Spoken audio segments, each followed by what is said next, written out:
নমস্কাৰ জয় আই অসম জয় জুবিন এয়া যোৱা 2 দিনৰ বানপানী যেটো কৃত্ৰিম বানপানী গুৱাহাটীত আজি ঘটিলে ঘটনাবোৰ আৰু ইয়াত যত নেকি অকাল মৃত্যু বৰণ কৰিলে আজি গাভৰুৱে এজনী মহিলা আৰু লগতে আজি কৃত্ৰিম বানপানীৰ অৰ্থত মই এখাৰ কথাই কম অসম আসলতে লাহে লাহে ভগনীয়া হৈ গৈ আছে অসমৰ অস্তিত্ব ছবিমান আমি ধৰিব হলে আসলতে আমি অসমীয়া জাগিবৰ হল কাৰণ অসমৰ অস্তিত্ব আমাৰ প্ৰাণ কেন্দ্ৰ আমাৰ দুৱাৰমুখ আমাৰ দৃষ্টি আকৰ্ষণ হল গুৱাহাটী সিটি মানে মহানগৰী যত মহানগৰীতে আজি কৃত্ৰিম বানপানী আবৰি ধৰিছে অসমখনক তেতিয়াহলে অসমৰ অস্তিত্ব ছবি মানে যেখন আমাৰ 33খন ডিস্ট্ৰিক্ট আছে তেওঁলোকৰ অৱস্থা কি হ'ব পাৰে কাৰণ আজি অসমখন চলোৱাৰ অৰ্থতে হল আমাৰ গুৱাহাটী মানে মহানগৰী মানে দিছপুৰ এই দিছপুৰৰ অৰ্থত কৃত্ৰিম বানপানী 9000 কোটি টকা লোন লৈ পেলাই আজি বিজেপি গভৰ্ণমেণ্ট অগত যেটো যোৱা গভৰ্ণমেণ্ট হল আৰু এটা গভৰ্ণমেণ্ট আহিব হৈ আছে এই যে লোনবোৰ ললে ইমান 9000 কোটি টকা লোনৰ অৰ্থটো কি থাকিলে যদি আজি কৃত্ৰিম বানপানীৰ ফলত অসমবাসীয়ে আজি গুৱাহাটী ভুগিব লগা হয় কাৰণ গুৱাহাটীখন আমাৰ মুখ্য দুৱাৰতে আজি এই অৱস্থা সেই কাৰণে এখাৰ মই ভাষা কওঁ মানে জুবিন গাৰ্গৰ গানৰ কথা আছিল ধুমুহাৰ হতে মোৰ বহু যুগৰেই নাচো তো এই যে অস্তিত্ব এই যেটো গান গাইছিলে আজি জুবিন গাৰ্গে তাৰ অৰ্থটো এটাই এই যে বহাগ মাহত আজি গুৱাহাটী মহানগৰীত আজি এই যেটো আজি অৱস্থা কৰিলে অসমবাসীক মানে মানুহে লগ লাগি পেলাই মানে গভৰ্ণমেণ্টে তেওঁলোকে মানে কয় বিকশিত অসম মানে সুৰক্ষিত অসম তেওঁলোকে এখন সুইজাৰল্যান্ড বনাব গৈ আছিল এই যেটো গভৰ্ণমেণ্টে সুইজাৰল্যান্ড বনাব তেওঁলোকে আজি শিলং বনাব অৰুণাচল বনাব আৰু কিবা কিবি তেওঁলোকে পেৰিছ বনাব কিন্তু পেৰিছৰ অৰ্থত এটাই হল তেওঁলোকৰ যিবোৰ ভাষা মিছলীয়া ভাষা কথাৰ অৰ্থত অসমখন দিনে দিনে লুপ্তগামী কৰি লৈ গৈ আছে অকল এইটো গভৰ্ণমেণ্টে এটাই কাম কৰিলে এই যোৱা 5 বছৰ 10 বছৰৰ ভিতৰত তেওঁলোকে পৃথিৱীত শ্ৰেষ্ঠ লোন ললে অসমক মানে ভিখাৰী কৰি দিলে ভিখাৰীৰ অৱস্থা আজি অসমৰ অস্তিত্ব আজি অসমৰ অস্তিত্বত ভিখাৰী এই কাৰণে কৰিলে কাৰণ আমাৰ যিখিনি তাত অসমীয়া স্কুলবোৰ লুপ্ত কৰি পেলালে আজি যিমানবোৰ আপোনালোকৰ চাও আজি যে বানপানী হৈছে কিয় হল হোৱাৰ কাৰণেটো আজি প্ৰথম কাৰণে হল প্ৰকৃতি ধ্বংসৰ অৰ্থত মই এখাৰ কথাই কম যে প্ৰকৃতিৰ প্ৰতিটো জায়গা আজি যাওক আপোনালোকৰ মা কামাখ্যাৰ যেটো দ্বিতীয় ৰাস্তা বনাইছে ওপৰলৈকে উঠি যোৱা তাতো আজি খহনীয়া হৈছে আজি প্ৰতিজন ঘৰত আজি একতলালৈকে পানী উঠিছে কাৰণবোৰ কি কাৰণ এটাই আমি প্ৰকৃতি ধ্বংস কৰিছে এই মানুহখিনি আৰু লগতে ৰাস্তাৰ নামত তেওঁলোকে প্ৰথমে ৰাস্তাটো বনাব তাপত ভাঙিব তাপত আৰু ড্ৰেইন বনাব আৰু ভাঙিব তাপত পাইপ পুতিব আৰু ভাঙিব দিস ইজ দা গভৰ্ণমেণ্ট আৰু এই গভৰ্ণমেণ্ট যোন গভৰ্ণমেণ্টে উঠি পেলাই যোৱা গভৰ্ণমেণ্টত ভোট খুজতে তেওঁলোকে চাউল আৰু দালিৰ কথা ক'ব পাৰে আৰু আমাৰ অসমীয়া এই কথাখিনি মানি ল'ব পাৰে মানি লয় আৰু লগতে খুদে যে আমাক তেল কেতিয়া দিব গতিকে এনেকুৱা অসমত এনেকুৱা কৃত্ৰিম বানপানী হোৱাটো সাধাৰণ কথা কাৰণ ইয়াতে কোনো সাইন্টিফিক এক্টিভিটিজ নাই ইয়াত কোনো প্ৰি প্ল্যান নাই অকল এখাৰ কথাই আছে এই যে লোনখিনি লৈছে অসম গভৰ্ণমেণ্টে লৈছিলে এইটো হল তাৰ কমিশনখিনি লৈ তেওঁলোকৰ নিজৰ যেটো হেমন্ত বিশ্ব শৰ্মা মই বাৰে বাৰে কৈছিলো যে ভ্ৰষ্ট ব্ৰাহ্মণৰ নষ্ট চৰিত্ৰ তাৰে প্ৰমাণ এয়া আজি যোৱা কালি এই 2 দিনৰ অসমবাসীয়ে আজি আমাৰ গুৱাহাটী মহানগৰী আমাৰ প্ৰাণ কেন্দ্ৰ আজি ভুগি আছে অসমবাসীয়ে কিয় ভুগি আছে কাৰণ আমাৰ অসমবাসীয়ে অস্তিত্ব ছবিমানত অকল গুৱাহাটীত হক অসমত হক মদৰ দোকান খুলিলে স্কুলবোৰ বন্ধ কৰিলে ৰাস্তাত কিতাপ বিক্ৰী কৰিব লগা হয় মদ বিক্ৰী কৰে দোকানত গতিকে কিতাপবোৰ আমি ৰাস্তাৰ পৰা মানে জ্ঞান আৰু বিদ্যা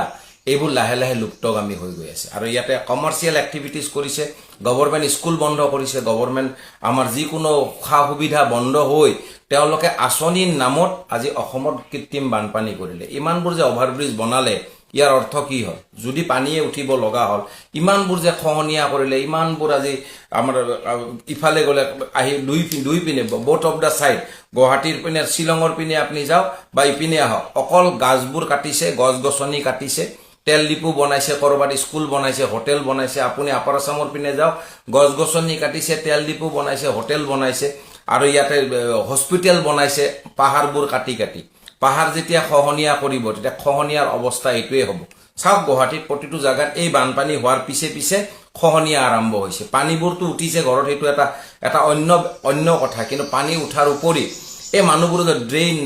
নলা নাৰ্দমাবোৰ আজি জাম হৈ গৈছে জাম হোৱাৰ কাৰণ এটাই কাৰণ আমাৰ অসমৰ মানুহে অকল নিজৰ প্ৰপাৰ্টিটো ৰাখিব বিচাৰে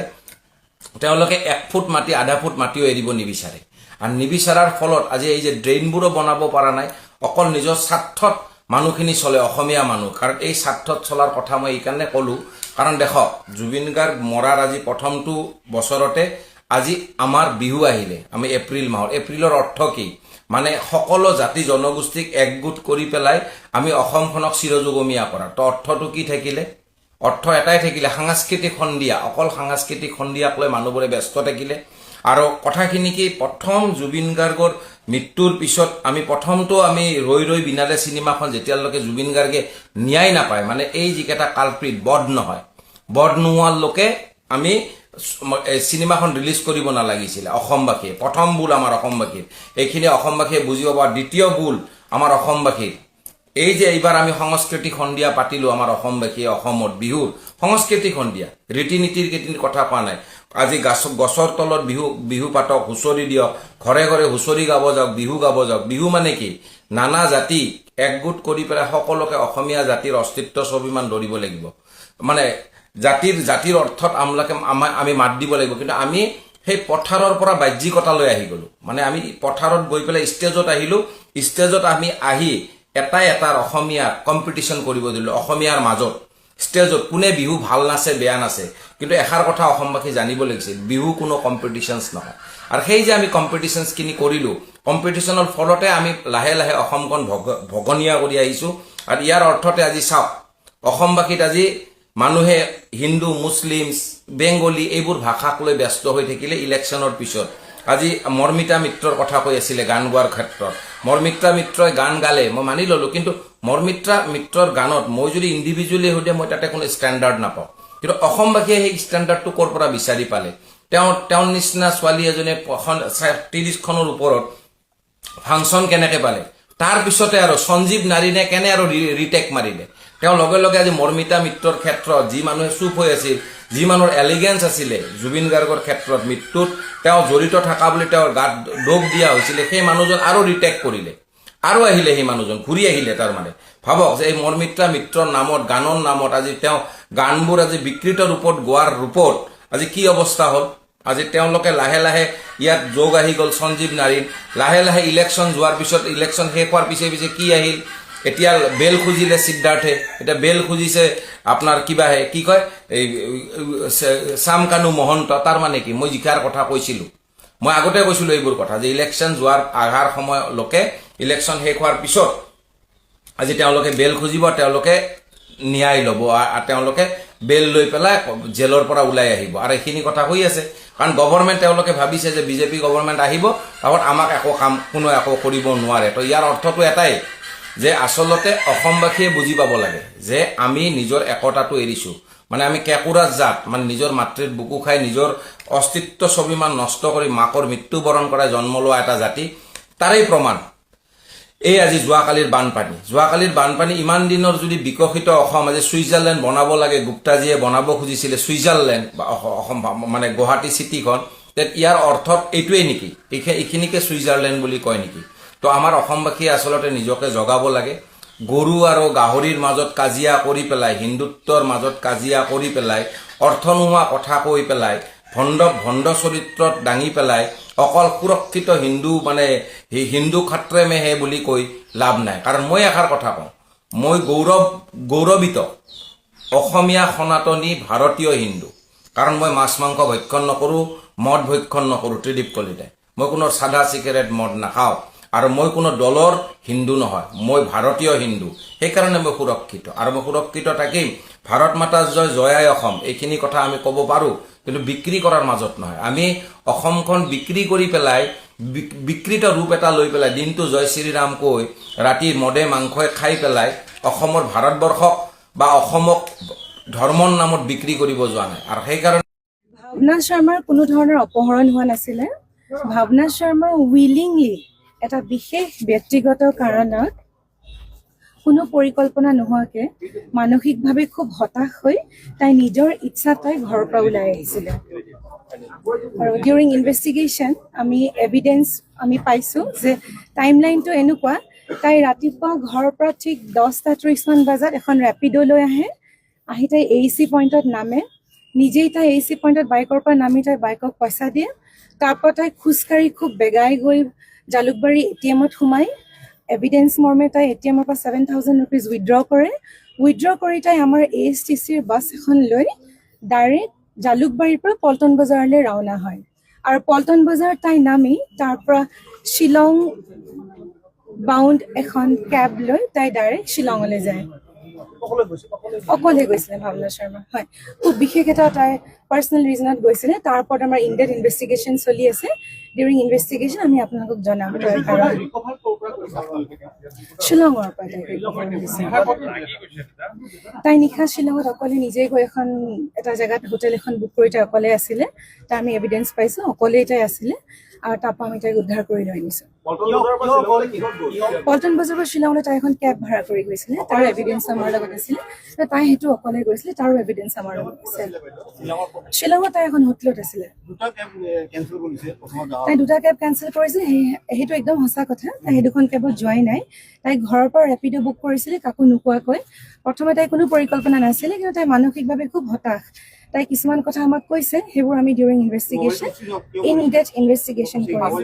তাই যিহেতু মানসিকভাৱে হতাশ হৈ আছিল তাই সেইকাৰণে মোবাইলটো তাই ছুইচ অফ হৈ আছিলে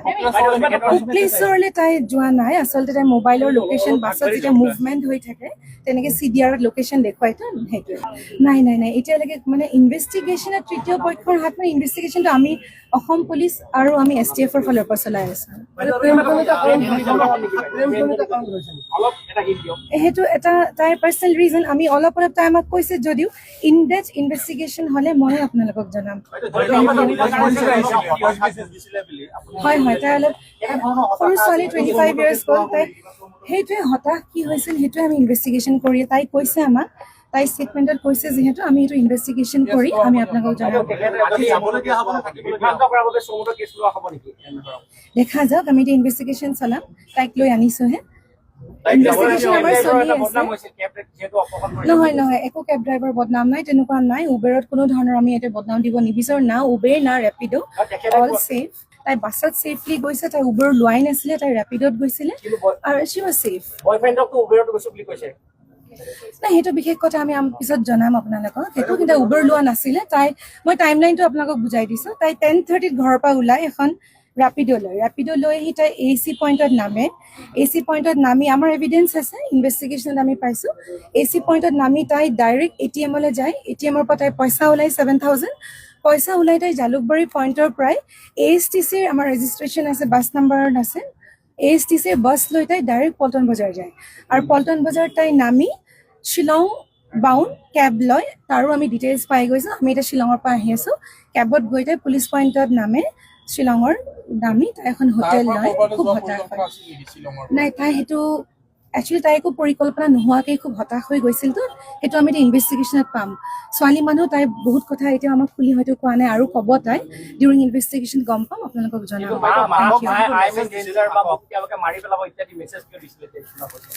তাই সেইটো ডেঞ্জাৰ মেছেজটো তাই আচলতে ডিপ্ৰেশ্যনতে দিছিলে শ্বি ৱাজ নট ইন ডেঞ্জাৰ তাই কোনো ধৰণৰ ডেঞ্জাৰ নাছিলে নাই নাই নাই তাইৰ লগত কোনো নাছিলে তাৰ আমাৰ ফুল এভিডেঞ্চ আছে সেইটোও মই আপোনালোকক জনাম তাই বিচৰা নাছিলে যে তাই মাকহঁতে গম পাওক যে তাই ঘৰ এৰি থৈ তাই মানে মানসিকভাৱে তাই হতাশ হৈ থকা ৰাজনৈতিক নেতাসকল কিমান শিক্ষিত সেই কথাটো বৰ্তমান সময়ত জৰুৰী নহয় ৰাজনৈতিক নেতাসকল বৰ্তমান সময়ত কিমান ডাঙৰ অভিনেতা সেইটো এটা ডাঙৰ কথা भारतीय जनता पार्टी एक ऐसी वॉशिंग मशीन है जो बिना डिटर्जेंट पाउडर के ही दमदार सफाई देती है एक तरफ से कथाकथित भ्रष्टाचारी डालो और दूसरी तरफ से क्लीन चिट निकलती है ক্ষমতা আৰু নিজৰ স্বাৰ্থৰ বাবে মানুহ কিমান তললৈ নামিব পাৰে এই কথাটো আপোনালোকে আম আদমি পাৰ্টিৰ বৰ্তমান সময়ত পদত্যাগ কৰা ৰাঘৱ চাদ্দাৰ পৰা শিকিব পাৰে এইসকল নেতাই নিজৰ স্বাৰ্থ সিদ্ধিৰ বাবে ক্ষমতা লাভৰ বাবে নিজৰ আইজনীক বিক্ৰী কৰি যাবলৈও তেখেতলোকে কুণ্ঠাবোধ নকৰে যিজন নেতা এটা ৰাতিৰ ভিতৰতে জেন জেডৰ মাজত হিৰো হৈ গৈছিল সেইজন নেতা বৰ্তমান সময়ত বিগ জিৰ'লৈ ৰূপান্তৰিত হৈছে সকলোৰে আগত ধোৱা তুলসীৰ পাত দেখুৱাই থকা ৰাঘৱ চাদ্দা প্ৰকৃততে আছিল এজন কৰাপ্টেড গতিকে বিজেপিয়ে দেখুওৱা ভয় ভাবুকিৰ পৰিপ্ৰেক্ষিততে বৰ্তমান বিজেপিৰ ৱাশ্বিং মেচিনত সোমাবলৈ গ'ল ৰাঘৱ চাদ্দাই এই কথাটো ভালদৰে জানিছিল যে তেখেত যদি অকলে বিজেপিত যোগদান কৰে তেতিয়াহ'লে তেখেতৰ সাংসদ পদটো কৰ্তন কৰা হ'ব পাৰে সেই হেতুকে লগত 6-7জন বিধায়ক সাংসদক লগত লৈ তেখেতে বিজেপিত যোগদান কৰিছে কিছুদিন পূৰ্বলৈকে তেখেতে বিজেপি গুণ্ডাৰ দল অশিক্ষিত দল কেৱল মাত্ৰ কটা মৰা হিংসা বিদ্বেষ হিন্দু মুছলিম এইখিনি কৰা দল বুলি সুধাৰ সমালোচনা কৰিছিল সদনত। কিন্তু বৰ্তমান সময়ত সেই দলটোতেই একনিষ্ঠ সেৱক হ'বলৈ গৈছে ৰাঘৱ চাড্ডা। কালিৰ দিনটোলৈকে কৈ আছিল বিজেপি এটা ৱাশ্বিং মেচিনৰ দল, যিটো মেচিনত এফালে যদি সোমাই দিয়ে আনফালে ক্লিন চিট পায় বুলি তেখেতে ঘোষণা কৰিছিল। আৰু বৰ্তমান সময়ত সেই ক্লিন চিটখন পাবলৈকে ৰাঘৱ চাড্ডাই বিজেপিত যোগদান কৰিছে। মিঠা মিঠা কথাৰে সাধাৰণ কথাবোৰ সদনত উত্থাপন কৰি একেবাৰে দুখীয়াৰ পৰা দুখীয়ালৈকে তেখেতে সমাদৰ লাভ কৰিছিল, জেন জেডৰ মাজত জনপ্ৰিয় হৈ পৰিছিল। বহুতেতো তেখেতক নেক্সট CM PM-ৰ পদবীলৈকে অধিকাৰ কৰিব পৰা ব্যক্তি বুলি অভিহিত কৰিছিল। কিন্তু তেখেতৰ দুমুখীয়া সেই চৰিত্ৰ বৰ্তমান সময়ত ওলাই পৰিল। তেখেত প্ৰকৃতপক্ষে সেই কথাবোৰ উত্থাপন কৰা নাছিল। তেখেত আছিল অভিনেতা, খুব সুন্দৰ অভিনয় কৰি থাকিলে। আৰু বৰ্তমান সময়ত যেতিয়া সময় সমাগত হ'ল আৰু বৰ্তমান সময়ত দেখিবলৈ পোৱা গৈছে বিজেপিৰ ৱাশ্বিং মেচিনত সোমাই ধোৱা তুলসীৰ পাত বুলি নিজকে পৰিচয় দিয়া ৰাঘৱ চাড্ডাই বৰ্তমান সময়ত ৰাষ্ট্ৰীয় স্বয়ংসেৱক সংঘৰ হৈ বা বিজেপি দলৰ নীতি আদৰ্শৰে বৰ্তমানখন পৰিচালিত হ'ব। সেইটো দলত যিটো দলক গুণ্ডা বুলি কৈছিল, যিটো দলক জ্ঞানী মানুহ নাই বুলি কৈছিল, মূৰ্খ বুলি কৈছিল, গোটেই ধৰ্ষণকাৰীয়ে ভৰপূৰ দল বুলি কৈছিল, সেই দলটোতে বৰ্তমান সময়ত তেখেতে নেতৃত্ব ল'বগৈ। সেই দলটোৰ ভাল গুণানুকীৰ্তন কৰাত উঠি পৰি লাগিব। ক'তো কৈছোঁ, এতিয়াও কৈছোঁ, এখেতসকল এনেকুৱা ব্যক্তি নিজৰ আইজনীক নিজৰ পত্নীক বিক্ৰীও ক্ষমতা আৰু নিজৰ স্বাৰ্থ সিদ্ধিৰ বাবে যোৱা মানুহ। গতিকে এই ৰাজনৈতিক নেতাসকলক আপোনালোকে বিশ্বাস কৰি নিজৰ ভাই ককাইৰ মাজত কটা মৰা লাগি নমৰিব। এখেতলোকৰ চৰিত্ৰ দুমুখীয়া, এখেতলোকৰ আদৰ্শ বোলা বস্তুটো একো নাই। এইটো কথাই কৈছোঁ, কোনোবা এজন ৰাজনৈতিক নেতাক আন এটা ৰাজনৈতিক দলত যোগদান কৰাটো বৰ বিশেষ ডাঙৰ কথা নহয়। কিন্তু ডাঙৰ কথাটো এইটো, আদৰ্শ স্থিতি, যাক লৈ মানুহে এটা দল পৰিচালিত কৰে, যাৰ ওপৰত মানুহৰ ভৰসা থাকে, সেই মানুহখিনিক যেতিয়া মুখত এটা প্ৰচণ্ড চৰ সোধায়, সেই মানুহজনে কোনো ধৰণৰ কথা বৰ্তা নোহোৱাকৈ মুহূৰ্ততে নিজৰ স্থিতি সলনি কৰিব পাৰে, তেতিয়াহ'লে সেয়া আপুনি স্বাৰ্থক লৈ কৰা বুলি নকৈ কি বুলি ক'ব? গতিকে আদৰ্শৰ অভাৱ যে আছে ৰাঘৱ চাড্ডাৰ, এই কথাটো বৰ্তমান সময়ত প্ৰমাণ হৈছে। আৰু জেন জেডৰ মাজত বৰ্তমান সময়ত তেখেতৰ জনপ্ৰিয়তা একেবাৰে স্থলন ঘটিছে। তেখেতৰ ইনষ্টাগ্ৰামত যি ফলোৱাৰ্ছ আছিলে 14.46 লাখ নে কিমান, কিন্তু বৰ্তমান সময়ত একে ৰাতিৰ ভিতৰতে 10 লাখ ফলোৱাৰ আনফল' কৰিছে তেখেতক। বৰ্তমান 13 মিলিয়ন হৈ আছে, আনফল' 10 লাখে কৰিছে। তেতিয়াহ'লে ভাবক মানুহৰ কিমান অন্তৰত আঘাত দিয়াৰ বাবে ৰাঘৱ চাড্ডাক এইদৰে অনুসৰণ বা আনফল' কৰিবলৈ বাধ্য হৈছে। গুৱাহাটীত ভাৱনাৰ নিৰুদ্দেশ হ'ল। চাৰিওফালে বাতৰি বাজিলে। ব্ৰেক ব্ৰেকিং এই মুহূৰ্তত ভাৱনা নামৰ এগৰাকী শিক্ষয়িত্ৰী কৰ্মস্থলীলৈ গৈ থকাৰ অৱস্থাতে নিৰুদ্দেশ হৈছে। তেওঁ শেষৰটো মেছেজ আছিল মাকলৈ যে তেওঁ বিপদত পৰিছোঁ বুলি মেছেজ দিছে। কিন্তু কথাটো হ'ল ভাৱনাই কি নাটক ৰচিছিলে, মই গোটেই প্ৰকৃত খবৰটো আপোনালোকক দিব বিচাৰিছোঁ। মই সভ্য সমাজলৈ কেইটামান প্ৰশ্ন আগবঢ়াব বিচাৰিছোঁ। যেতিয়াই বাতৰি বাজিল তেতিয়াই অসমৰ, যিহেতু আমাৰ মোবাইল হাতে হাতে মোবাইলত ফেচবুক সকলোৱে প্ৰচাৰ কৰিলে যে ভাৱনা নামৰ এগৰাকী শিক্ষয়িত্ৰী নিৰুদ্দেশ হৈছে। বহুতৰ প্ৰশ্ন যে আৰক্ষী ব্যৰ্থ হৈছে নেকি? ক'ত গ'ল প্ৰকৃততে ভাৱনা? ৰেপিডত ঘৰৰ পৰা আহিছিল, ৰাস্তাৰ পৰা অন্তৰ্ধান হ'ল, শেষৰ মেছেজ। তাৰ পৰা ক'ৰবাত উত্তৰ গুৱাহাটীত লোকেশ্যন বুলি ক'লে, তাৰ পৰা লাষ্টত গৈ শ্বিলঙত তেওঁ উদ্ধাৰ হ'ল। আপোনালোকৰ হয়তো এটা কাহিনী মনত আছে, এটা সাধু মনত আছে, বাঘ ওলাল বুলি চিঞৰোতে গোটেই মানুহবোৰ আহে। এদিন যেতিয়া বাঘ ওলাল বুলি কওঁতে সেই মানুহবোৰ নাহিল, সেইদিনা সঁচাকৈ বাঘটো ওলালে। মনত আছে নহয় সেই কাহিনীটো, বাঘৰ কাহিনীটো? এতিয়া মই ক'ব বিচাৰিছোঁ, বাতৰি বজাৰ লগে লগে আপোনালোকে যেনেধৰণে এখন প্লেট বনাই পেলাই শ্বেয়াৰ কৰিলে ভাৱনাক বিচাৰিব লাগে, এই সক্ৰিয়তাখিনি দেখি মই চেলুট জনালোঁ। কিন্তু মই এইখিনিতে এটা কথা ক'ব বিচাৰিছোঁ যে আপোনালোকে যে সমালোচনাৰ কেন্দ্ৰবিন্দু কৰি ল'লে চৰকাৰক আৰু পুলিচক। কি ক'লে যে এখন স্মাৰ্ট চিটি, ইয়াত প্ৰশাসন দুৰ্বল, কিবা কিবি ঢেৰ কিবা কিবি ক'লে। সেইটো কৰিব নাপায়। প্ৰকৃততে আমি প্ৰথম আমাৰ দায়িত্ব আৰু কৰ্তব্য হ'ব লাগে যে মানুহজনীক বিচাৰি ওলোৱাৰ পাছত যদি ভুল কৰিছে তেতিয়াহ'লে তাইক সমালোচনা কৰিবলৈ। এনেই আপোনালোকে গালি গালাজ কৰিলে এতিয়া গম পালে যে এখন সাংঘাতিক ডাঙৰ নাটক। এই নাটকখনৰ বিষয়ে বৰ্তমান সময়ত আৰক্ষীৰ শীৰ্ষ আৰক্ষী বিষয়াই ইয়াৰ বিষয়ে পুংখানুপুংখভাৱে বৰ্ণনা দিছে। মই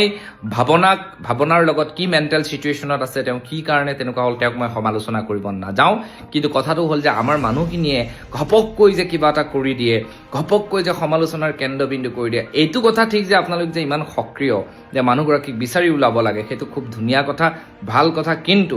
এইটো আটাইতকৈ দুৰ্ভাগ্যজনক কথা যে আপোনালোকে চৰকাৰক এটেক কৰিলে, কোনোবাই আৰক্ষীক এটেক কৰিলে, কোনোবাই কৈছে গুৱাহাটীত থাকিবই নোৱাৰি, ভয়, চাৰিওফালে ভয়। য়েছ, গুৱাহাটীত বহুত ফল্ট আছে, সেইবোৰ আমি ধৰিব লাগে। কিন্তু অযুক্তিকৰভাৱে কোনোবা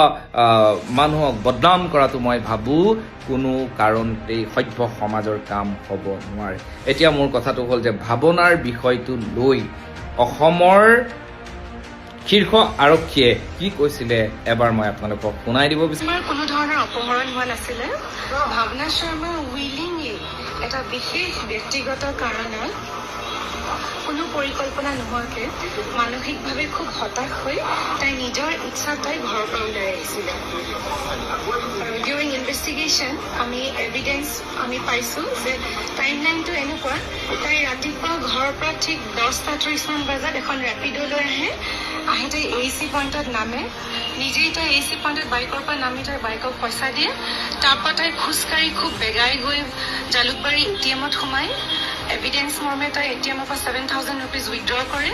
উইথড্ৰ কৰি তাই আমাৰ ASTCৰ বাছ এখন লৈ ডাইৰেক্ট জালুকবাৰীৰ পৰা পল্টন বজাৰলৈ ৰাওনা হয়। আৰু পল্টন বজাৰ তাই নামি তাৰ পৰা শ্বিলং বাউণ্ড এখন কেব লৈ তাই ডাইৰেক্ট শ্বিলঙলৈ যায়। অকলে গৈছিলে ভাৱনা শৰ্মা, হয়। খুব বিশেষ এটা তাই পাৰ্চনেল ৰিজনত গৈছিলে। তাৰ ওপৰত আমাৰ ইণ্ডিয়ান ইনভেষ্টিগেশ্যন চলি আছে। ডিউৰিং ইনভেষ্টিগেশ্যন আমি আপোনালোকক জনাম তাৰ কাৰণ। শ্বিলঙৰ পৰা তাই ৰিকভাৰ হৈছে।